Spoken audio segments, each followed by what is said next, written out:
Hello, fifth graders. Today we're going to go over how to do order of operations, how to divide decimals, how to find factors, and how to add integers. So for the first section we're going to go over is order of operations, and we're going to be solving using a method called PEMDAS, which is a method we use to determine the order of operations. So on the right side over here, I wrote what the PEMDAS is. It's an acronym for how to determine which operation to do first. So we have P for parentheses, E for exponent, M for multiplication, D for division, A for addition, and S for subtraction. So this order goes from top to bottom. So we have parentheses first, and we have subtraction last. So we're going to go over number 1 together. It says 3 times 9 plus 7. So the first thing that I like to do is circle all the operations in the problem. So we have a multiplication, an addition, and on the right side over here, I like to mark it. So we have a multiplication and we have an addition. Well, if you notice, multiplication comes first because it is obviously on the top. So that is what we're going to do first. So I'm going to do the multiplication first as shown by the PEMDAS. So 9 times 3 is 27. And then I'm going to add the plus 7, and this, we're just going to add these 27 plus 7, which is 34. So this is our final answer. So if you had done the addition first, 9 plus 7, you will get a different answer. This is why order of operations is very important, because it determines which operation to do first, and that order will determine your final answer. The second section we're going to go over is how to divide decimals, and we're going to be finding the quotient of number 2 and number 3. So we have 0.90 divided by 0.06. Now, just as division, as just dividing integers, you have your divisor on the outside and the dividend on the inside. So like this. Now this, after placing it like this, your next step is what makes dividing decimals different from dividing by integers. So the next step we're going to do is, if you look at the divisor is a decimal point, and it makes it hard because if we just look at this, how many times does 0.06 go into 0.90? Not many people know this. So we're going to make this easier by turning this decimal, our decimal divisor, into a whole number. And in order to do that, this step is important. We're going to move the decimal point of the divisor 2 times to the right. And why I move it 2 times to the right, I will show you why in the next step.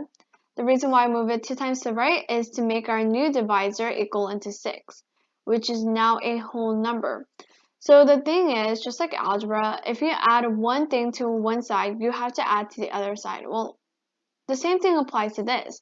So if you move 2 decimals to the right of the divisor, you have to move the dividend decimal 2 times to the right as well. So this will result in our new dividend as 90. So now from here, all I have to determine is how many times 6 go into 9, which we know is that 1. And 9 minus 6 is 3. And if we bring this down, we know 6 goes into 35 times. And we get a remainder of 0. So our final answer for number 2 is 15. So which means 0.06 goes into 0.90 15 times. Now I'm going to go over number 3 as well, using the same exact step. So I'm going to place the divisor on the outside, 0.04. Then I'm going to place the dividend on the inside, 1.52. Now we notice our divisor is a decimal point, and which is very hard to divide with, so I'm going to change that into a whole number.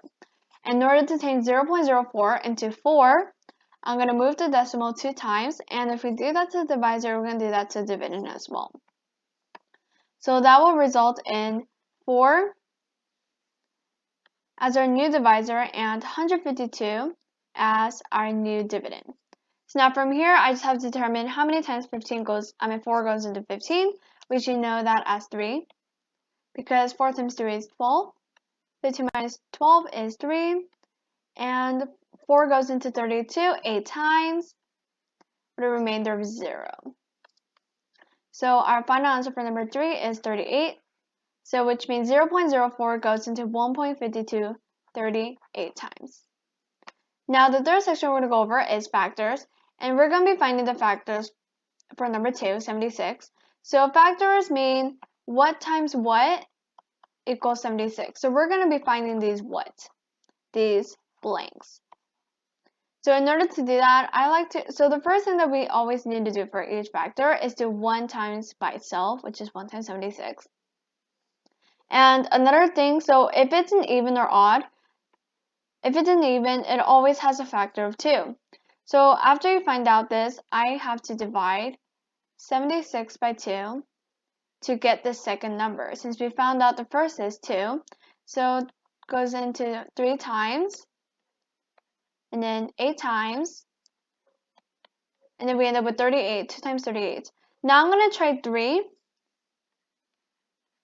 So I'm just going in order 1, 2, 3. So 3, 2, 6, 1, 16.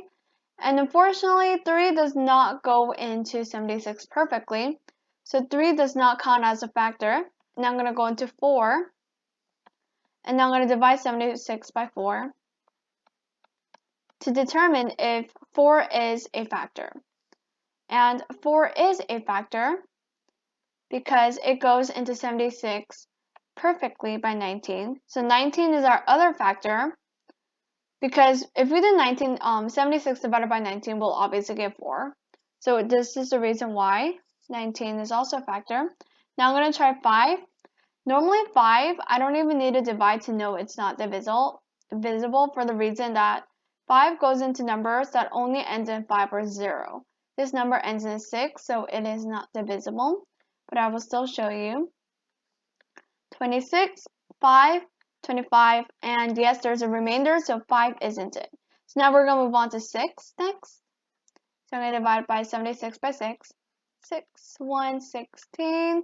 Unfortunately, this also is not divisible because we get a remainder of 4. Next, I'm going to move on to 7. So 76 divided by 7. This can get very messy. 6, it is not divisible. We end up with a remainder of 6. So 7 is not divisible. Now we're going to try 8. So 8 goes into 76, not equally. It goes in by 9, but with a remainder of 4. So 8 is not it. Next, we're going to try 9. So 76, 9. Well, we know 76 does not divide by 9 because it does not go in there perfectly.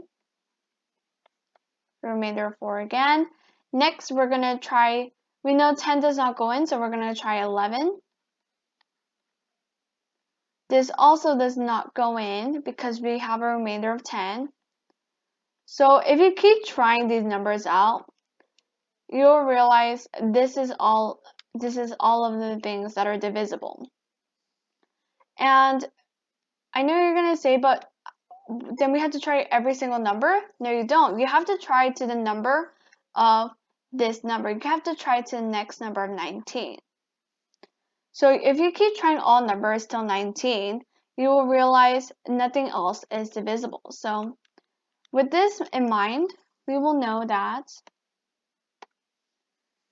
these are our only factors for 76. 1, 76, 2, 38, 4, 19.